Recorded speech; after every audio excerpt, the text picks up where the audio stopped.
Vamos estar orando? Senhor, meu Deus, obrigada, Pai amado. Obrigado por mais esse momento que o Senhor nos reserva, Pai amado. Esteja conosco, nos ajuda a entender mais desse mistério que é a Páscoa, daquilo que o Senhor nos ensinou, daquilo que o Senhor nos deixou como legado, Pai amado. Obrigada, Pai, porque todos estamos aqui, sedentos da Tua palavra, para aprendermos ainda mais. Esteja conosco e nos direcione nesse encontro de hoje. É o que pedimos e já te agradecemos em nome de Jesus. Amém? Gente, eu quero começar com vocês falando primeiramente do texto de referência. Vocês leram o slide? Deram uma olhadinha assim no slide? Ele tinha 3 folhas assim, eu achei muito bem simplificado.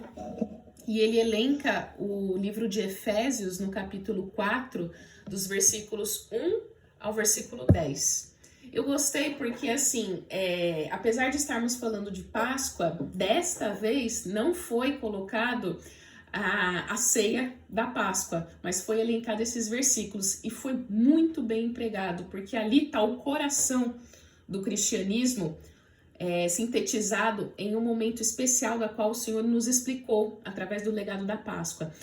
Primeiramente, quero dizer que a Páscoa, a origem pascual, ela não vem com Jesus Cristo. Na verdade, ela vem já com os israelitas na terra de Israel com Moisés, né?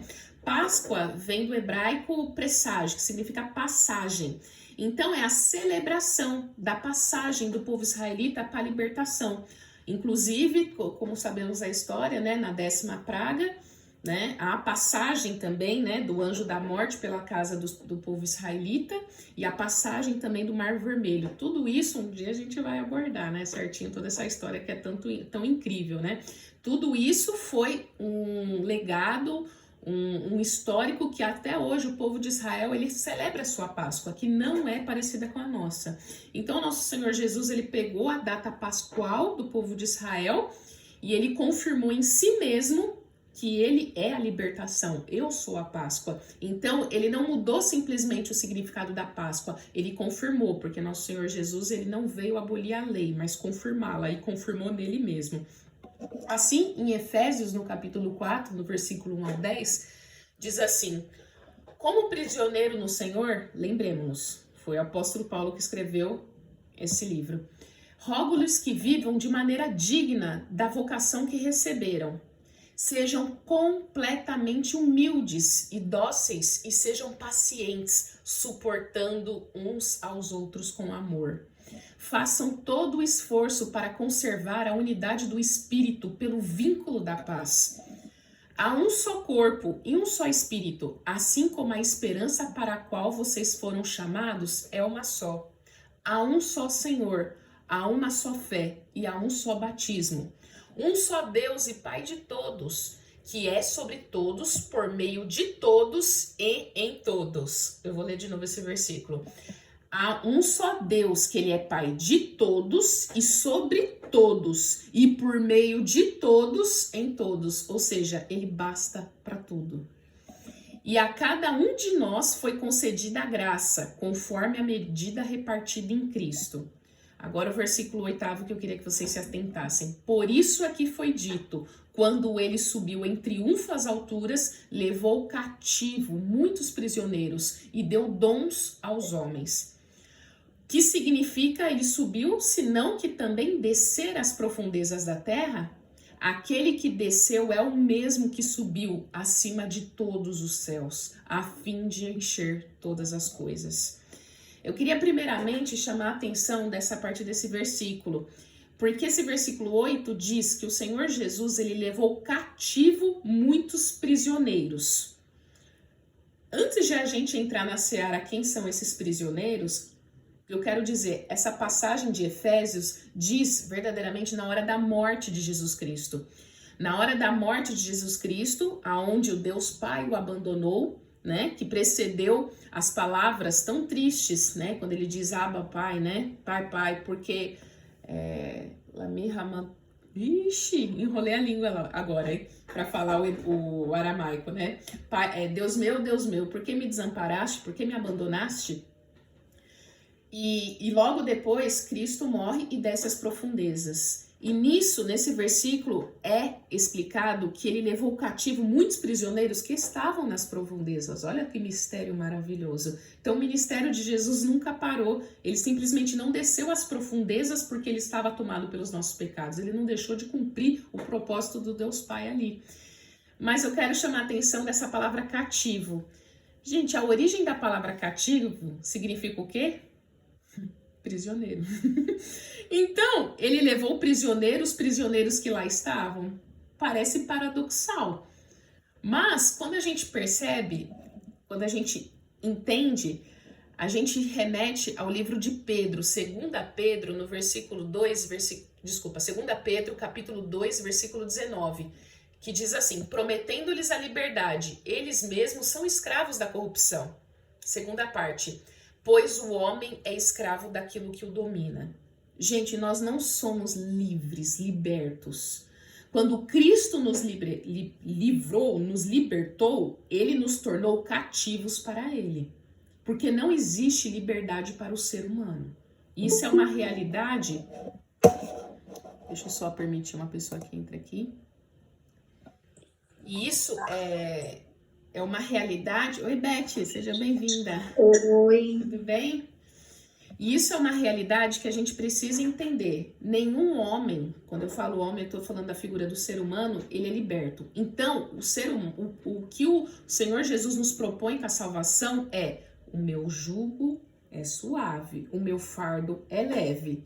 Vocês deixam de ser escravos de Satanás para serem meus, porque o meu jugo é suave, o meu fardo é leve. Logo com isso, a gente entende por que nesse versículo 8, o Senhor Jesus ele foi e levou cativo os prisioneiros que estavam nas trevas. Amém? Quem tiver alguma dúvida, alguma ponderação, pode me interromper tranquilamente, tá? Assim, qual o cativeiro que Jesus se referia? Se Jesus levou cativos que estavam prisioneiros, de quem que era aquele cativeiro que estava nas trevas?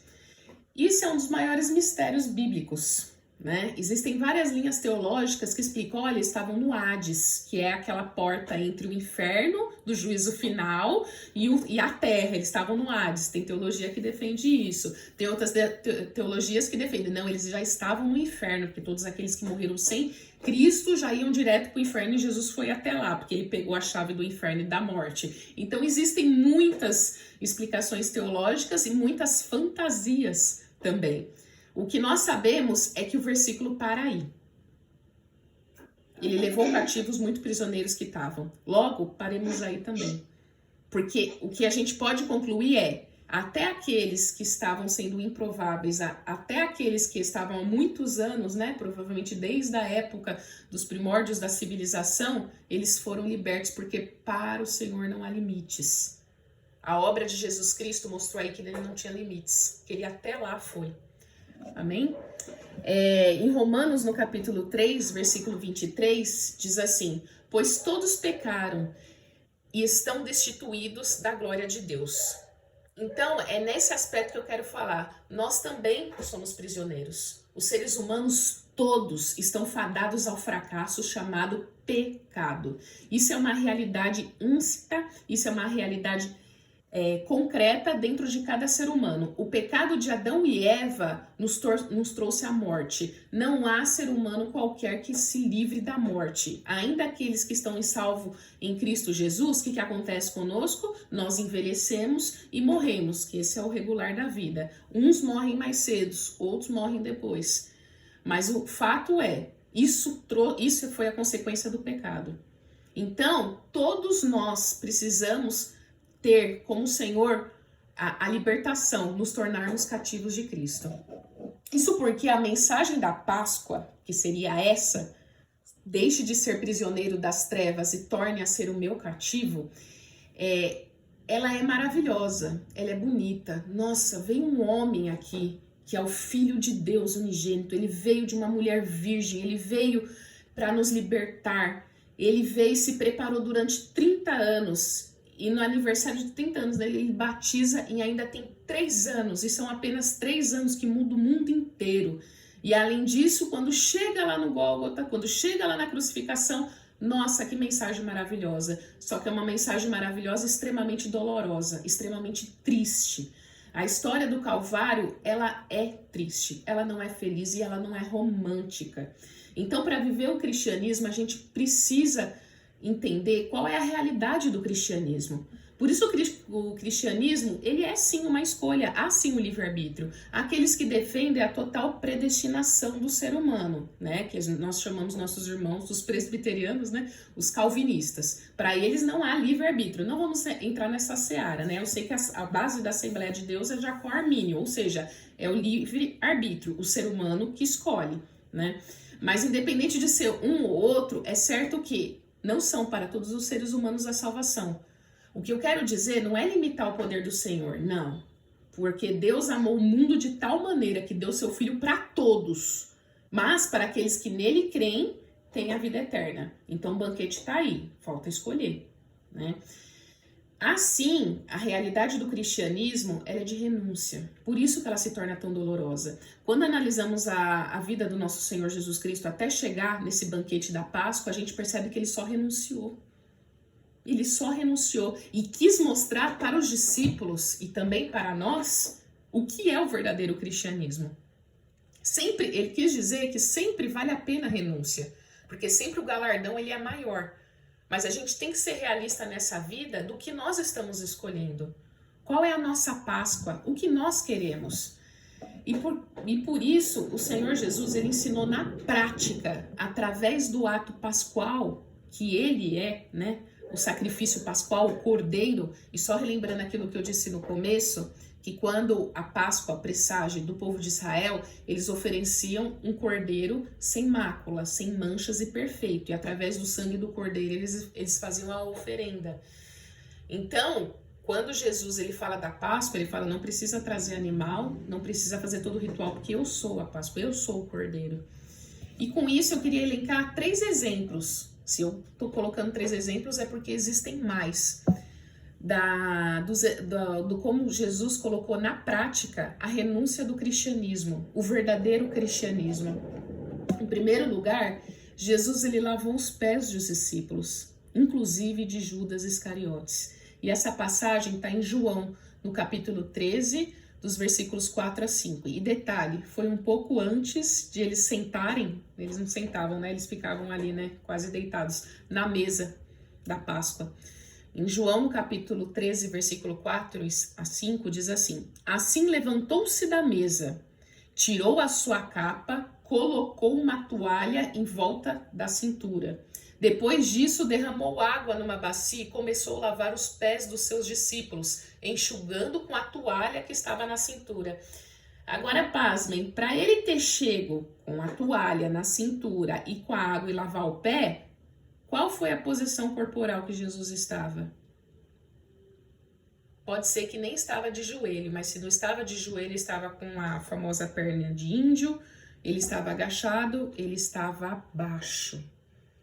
Ele se fez abaixo até do traidor que estava lá. Para o quê? Para mostrar que se ele é o Salvador, o Filho de Deus, o Todo-Poderoso, aquele que é e que há de vir, imagine nós, né? Imagine nós. Por isso que eu disse no começo do encontro que se Jesus estivesse hoje fisicamente, materialmente conosco, ele seria da diaconia. Ele iria pregar, ele iria fazer as obras no Heliópolis, mas ele estaria no treinamento do staff, ele estaria limpando o banheiro, ele estaria servindo com muito prazer. É isso que o nosso Jesus estaria fazendo. E assim, o Senhor Jesus, ele quis mostrar que a nossa humildade, ela deve prevalecer independentemente da atitude dos outros.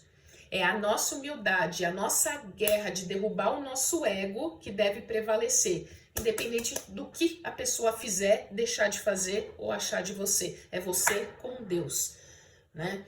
Em Colossenses, no capítulo 3, versículo 23, diz assim: tudo o que fizerem, hoje foi elencado isso no treinamento do staff, tudo o que fizerem, façam de todo o coração, como para o Senhor, não para com os homens. No domingo retrasado, foi um pastor convidado da Metodista, ele trabalhou muito bem esse versículo, né? Nós até falamos no encontro anterior de que não importa se a empresa tá ruim ou pague mal. O que você faz com clips? O que você faz com uma caneta? O que você faz com dinheiro ilícito? Você não tá fazendo isso para os homens, tá fazendo para Deus. Então, e uma das coisas que eu falo, sinceramente, na minha vida, que foi um divisor de águas, quando eu comecei a colocar isso na minha cabeça, a fazer, tanto do meu trabalho quanto do meu estudo, eu estou fazendo para Deus. Eu estou me formando com Deus. As coisas começaram a fluir. Que a gente começa a entender o nosso significado aqui na vida. Agora, o segundo ponto que eu quero colocar... Alguma pergunta, gente? Alguma observação? Depois eu vou abrir para todo mundo falar o que gostaria.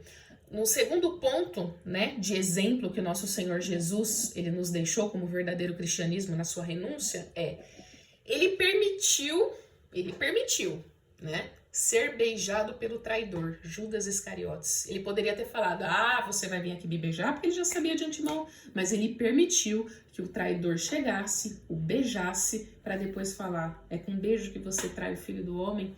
Isso está em Lucas, no capítulo 22, versículo 47 a 48, que diz assim, enquanto ele ainda falava, apareceu uma multidão conduzida por Judas, um dos 12.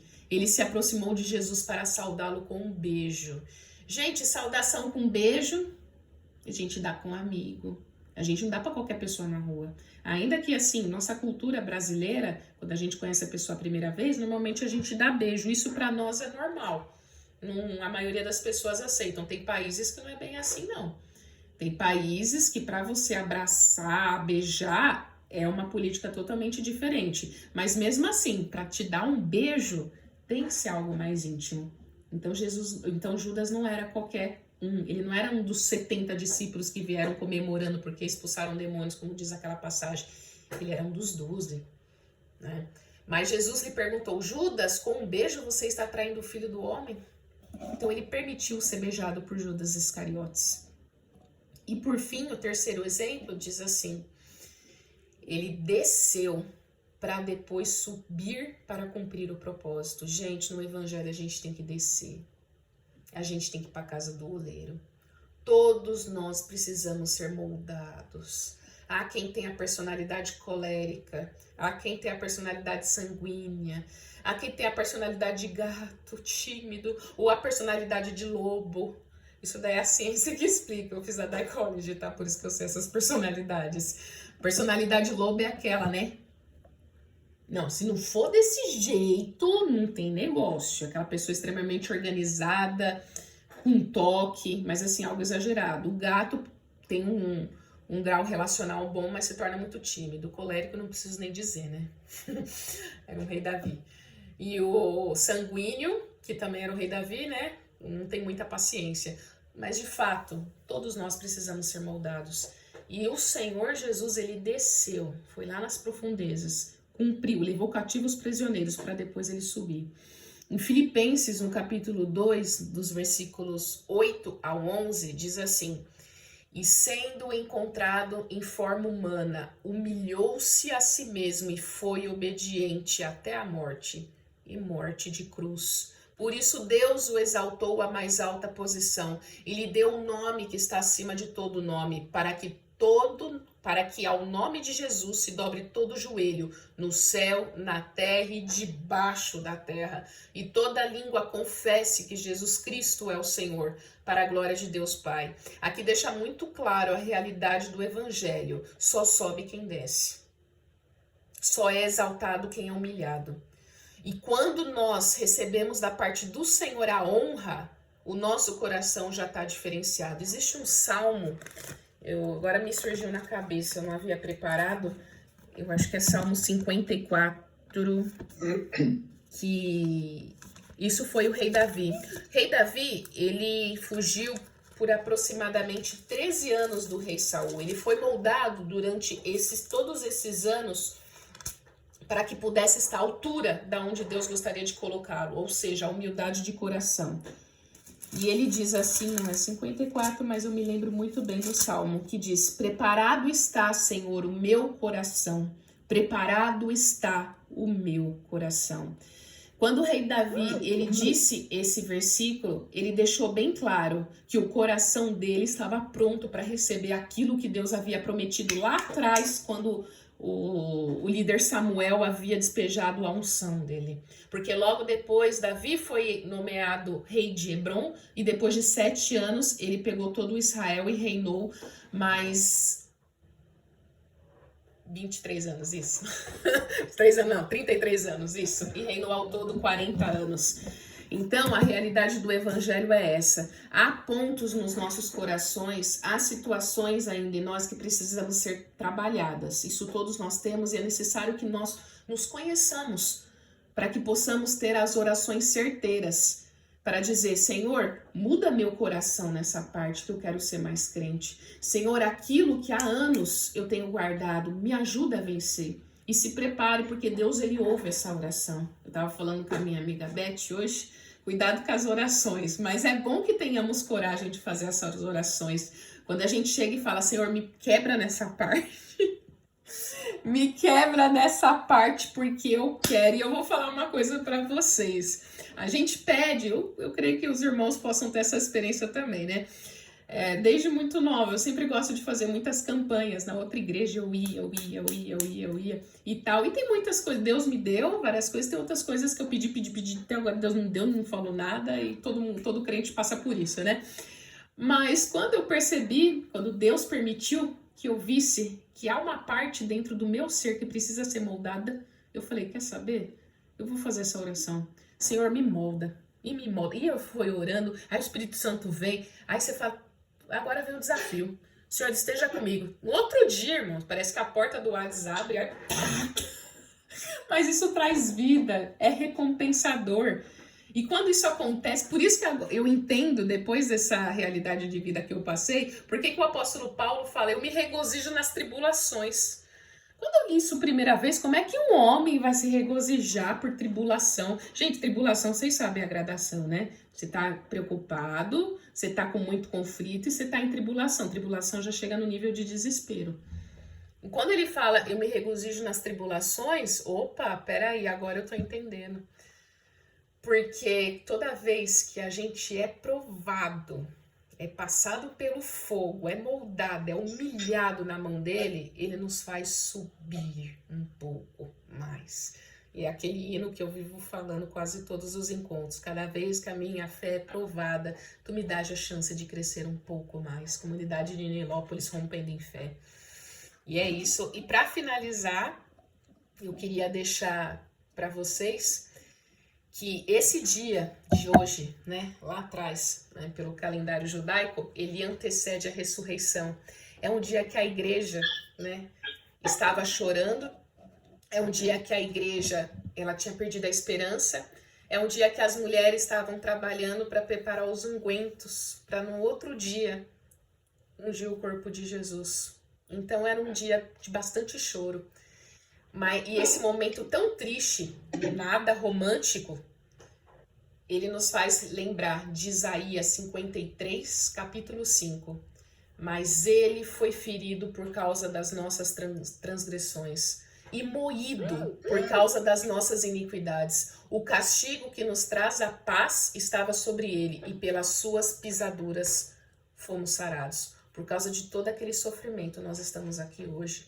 Por causa de todo esse sofrimento, eu posso chegar para a Dayana, para o Alexandro, para a Beth, para o seu Joseca e falar assim, olha, grandes coisas fez o Senhor por nós, por isso estamos felizes, porque Ele pagou o preço por nós. Porque Ele decidiu pegar tudo de mal, tudo aquilo que deveria estar sobre mim, sobre cada um de vocês, e falou, pode jogar aqui que eu seguro, porque eu quero dar vida e vida em abundância, para que todos aqueles que nele creem eu possa levar na mansão celestial. Vale a pena sofrer nesse cristianismo, vale a pena pagar o preço que cada um aqui está determinado, vale a pena pedir, Senhor, me molda, me quebra naquilo, porque eu quero vencer logo para ser usado ainda mais. Esse é o verdadeiro cristianismo. Gente, é isso. Alguém tem uma ponderação, alguma coisa para poder falar? Fiquem à vontade, eu gostaria de poder ouvir vocês. Opa, acho que deu uma travada aqui no meu computador. Ups. Opa, voltou, né? Estão me ouvindo? Sim. Opa, desculpa, deu uma travada aqui no meu computador. Vocês têm alguma ponderação, alguma coisa para falar, algum testemunho? Eu vou abrir para vocês. Se não tiver, já vou orar para Eu vou fazer uma observaçãozinha, tá? Pode falar. Então, na verdade você falou tudo muito bem explicado, né? A gente não tem muito o que complementar, mas pela graça é que somos salvos, né? Tudo que você falou aí é tudo que eu creio que, tudo que eu vivo, eu creio que todo cristão vive isso. Se for perguntar a cada pessoa que está aqui, todas as pessoas vivem isso, né? De ter a fé provada todos os dias. E ter luta e tribulação. E chega num ponto, meu, que a gente tem que fazer igual Paulo. A gente tem que se regozijar nisso mesmo, né? Eu acho que o caminho é isso. Porque não adianta se desesperar. E quando a gente se desespera, a gente se desalinha, né? A nossa... de mim eu não consigo. De mim eu não consigo. Mas quando eu oro, eu falo, Senhor, Jesus, me ajuda. Porque de mim eu não consigo. Aí vem uma força. Aí eu lembro do que Paulo falou, quando eu sou fraco, é que sou forte. Aí vem uma força de Deus, o Espírito Santo, realmente fazer a gente passar por esse tipo de coisa, porque a vida do cristão é essa mesmo, né? Mas vai valer a pena, com certeza, concordo com você, vai valer a pena. A gente está lutando por isso, né? Por algo muito maior. A gente não está lutando por uma coisa terrena, pela eternidade, né? É pela eternidade. Amém, amém. Isso é verdade. Sem mim nada podeis fazer, não é pela nossa força. Se fosse pela nossa força, ele sabe disso. Por isso que ele não nos exige perfeição, ele nos exige o esforço que todos nós podemos fazer, é isso que ele exige. A gente dá o primeiro passo e ele ajuda a gente a caminhar, né? Ele pega na nossa mão e ajuda a gente a dar o segundo, o terceiro, o quarto. Se a gente sempre tiver essa consciência de sem ele a gente nada pode fazer, a gente consegue. A gente vai conseguindo todos os dias, a cada dia a gente consegue dar um passo novo. Até um grande dia, né? Que a gente sabe que vai chegar, com certeza. É verdade, meu Deus, a esperança de todos nós. Amém, obrigada, viu, Alexandra? Alguém mais quer ponderar alguma coisa? Falar alguma coisa? Eu quero falar assim, né? Primeiro que você é pastora, né, amada? Vamos combinar isso. Quero ser sua ovelha. E tem muitas religiões, né? Não se trata de religião, se trata de Jesus, né? Ninguém não tem uma história antes de Buda, depois de Buda. Antes de Maomé, depois de Maomé. Né? Antes de Santo Antônio, depois de Santo Antônio. Não. Antes e depois de Jesus. Né? Então, assim, é muito forte. O cara realmente era de respeito. Então, forte. E 3 anos de ministério, né? O cara pegou 12 loucos lá que ele achou tudo esquisito, tudo diferente, como nós mesmos, né? Pegou tudo lá. E até hoje essa palavra tá aí, gente. Então, Jesus é fantástico mesmo. Ele não dá para pensar nele como não sendo mesmo filho de Deus. Não dá. Porque a inteligência emocional do cara lá em cima, a inteligência também altíssima, o cara realizava do nada, né? Do nada fazia coisas do nada. Chegava lá na praia, querido, vem aqui, vamos conversar, vem aqui comigo. Que loucura, as pessoas iam, né? Então, assim, ele tem alguma coisa que toca o nosso coração. Então, a gente tem que fazer mesmo é deixar tudo com ele, né? Embora a gente quer pegar, sofrer, se matar, não. Deixa ele cuidar de tudo, que ele vai fazer a coisa certa, né? A coisa boa. A gente vai se matar, voar que nem a tal da águia lá, que foi nos cultos passados aí, vai ficar cansado de bater asa. Mas se a gente deixar na mão dele, né? Ele vai cuidar da gente. Verdade. Amém. Foi muito bom. Então, vou encerrar, tá bom? Vamos encerrar. Lembrando, acho que só tem a Beth, né? Beth, a gente se reúne quinzenalmente, né? Nos nossos encontros online, quinzenalmente a cada quinta-feira, às 9 da noite.